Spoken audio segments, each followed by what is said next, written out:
So for 3.139, we have some fins on a pipe.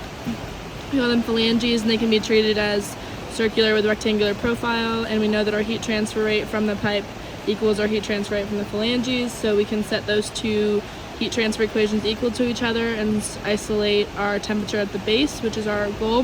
First, we have to do our corrected radius, area, length, etc. to be able to solve for our squiggly first, and then from our squiggly we can go to our chart figure 344 to find the efficiency, and from our efficiency we can plug in and solve for our temperature at the base. Knowing that, we can solve for the heat transfer exactly from the phalanges. And then for 3.197, circular fins, we're given a good amount of information. Same thing, we use solve for our M and our area and perimeter, and for the heat transfer of a long fin there's a specific equation, and you solve for heat because you know everything in there. Temperature variation equals this. For adiabatic fin it changes a little bit. Our equation, same thing, we know everything involved except for our heat transfer, so we can just solve.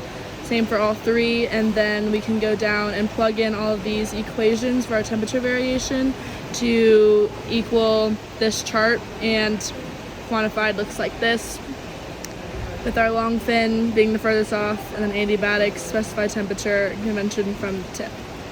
And then for our last equation 3.202, we can solve for our resistance of the board and our resistance from convection, solve for our total resistance. From there you know our temperature 1 and our temperature of our surroundings, so you can solve for your overall heat transfer rate, which we already know, and then we can isolate for T1, which is what we're solving for.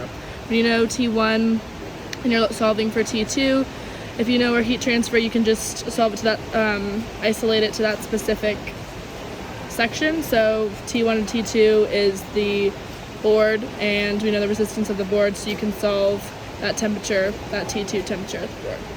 And then for B, we know area finned and unfinned, the efficiency can be solved for, and then from there we know we can solve for everything in our heat transfer finned and heat transfer unfinned.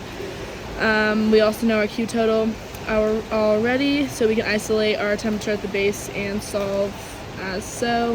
And then same thing, idea as before, when you know T1 and temperature at the base, total resistance and total heat transfer, you can solve for any temperature in there. And then same thing for our board, you know resistance of the board, you know T2, and you know heat, so you can just solve for T2. Or you know T1, you can solve for T2.